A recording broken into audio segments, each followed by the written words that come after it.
Well, we can now speak to Natasha Huasdorff. She's a barrister and international law expert who also liaises with UK lawyers in Israel. And she joins me now from London. Thank you very much for joining us. Good morning, Katia. First of all, in this situation, good morning, this very tense situation, people are looking for glimmers of hope. One of those being the arrival of the first trucks of aid, another, the release of two of the hostages currently held inside Gaza. A reminder, we're 2 weeks on today from a massacre inside Israel, 1,400 people killed. The number of hostages taken into Gaza has been updated by Israel today to 210. That's in addition to the two who were released overnight. I was just wondering if I could ask you, from a legal perspective, how do governments go about trying to negotiate the release of these hostages? What concessions could be offered, even though we've been told in this case none were? How would it work?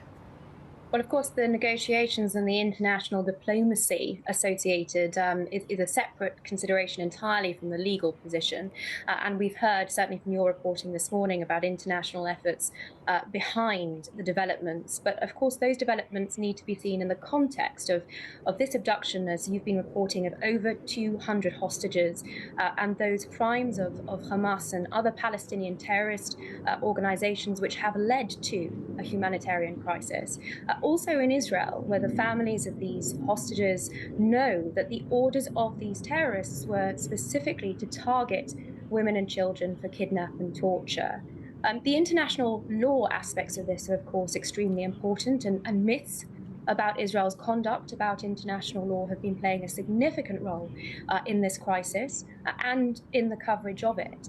And perhaps I can be clear that from an international law perspective, Israel does not only have the right to a robust response, but under the Convention on the Prevention and the Punishment of Genocide, the crime of genocide, it also has an affirmative obligation, like the rest of the signatories to that convention, to make sure that never again means never again.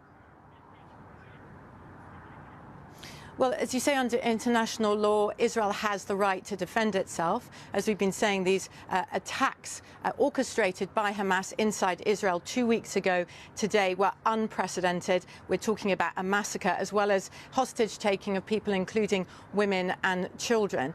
Also under international law, though, as well as the right to defend yourself as a party, there are also rules of war and engagement. So it's not that you can't defend yourself, it's how you defend yourself in the situation. In this case, how Israel defends itself. And there's been a lot of concentration. We've been talking about aid today. The plight of Palestinian civilians on the ground, that siege that's been tightened on the Gaza Strip until today. No food, no water, no medical supplies, aerial bombardments day and night, aimed, Israel says, at Hamas and Hamas infrastructure. But the number of casualties amongst civilians has been very, very high. Well, let me pick up, if I may, on those points in turn. In compliance with its obligations under international law to minimize civilian casualties, Israel is issuing warnings of where it will be striking Hamas terrorist infrastructure. It's a practice used by all law-abiding countries. It is telling them to leave in order to try to save their lives. And of course, there has also been mass evacuation of Israeli civilians from the north and south of Israel, away from the borders with terrorist organizations. But there is another myth here, that Israel has an obligation to supply Hamas terrorists with electricity and other goods, and that is without basis in international law. Israel is not required to fund or assist Hamas war efforts as it attempts to butcher Jews. And of course, since Hamas violently seized control in 2007, Israel has continued to provide a part of Gaza's fuel, electricity, water, and also medical care to Palestinian civilians that Hamas neglects and abuses.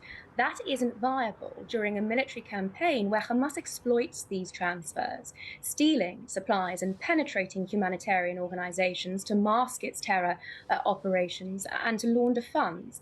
And Hamas uses the electricity grid in Gaza to continue to fire missiles onto Israeli civilians. That firing has continued in the course of the last hour and your broadcasts. And of course, some of these rockets from Gaza fall short, as we saw with the Al Ali Hospital car park.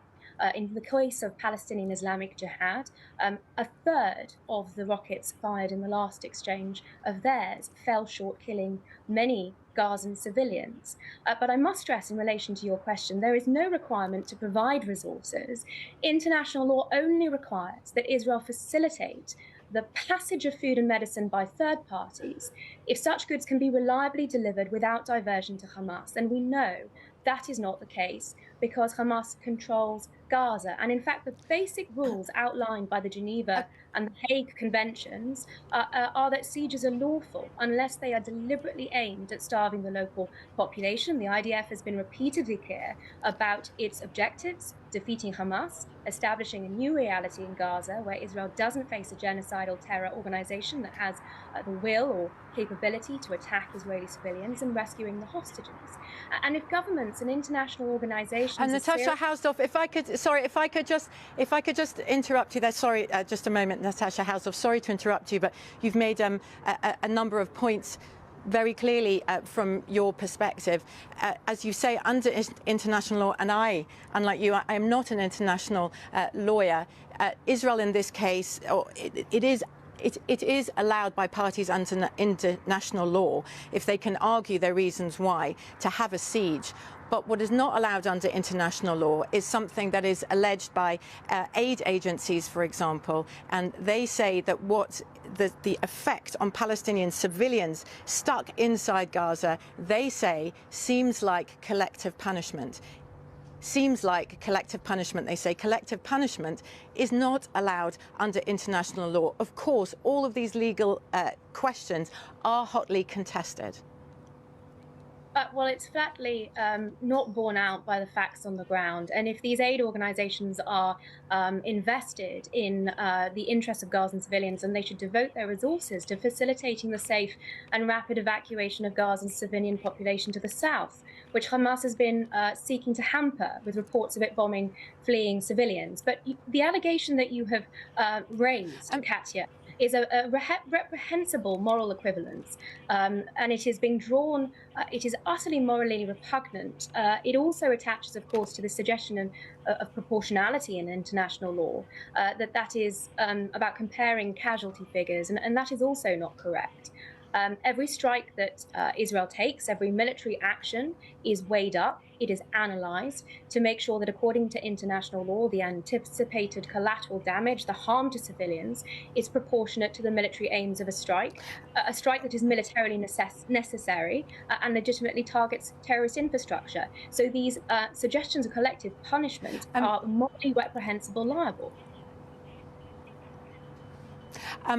As Natasha Huasdorff, you say that these allegations aren't borne out by facts on the ground. It is objective bodies such as the International Criminal Court, for example, who are brought up in times of conflict to examine situations and every single individual case about whether the rules of law or engagement were respected in individual particular cases. But we thank you very much for your time this morning, for joining us. Natasha Huasdorff there, international lawyer, barrister, who also advises UK lawyers inside Israel.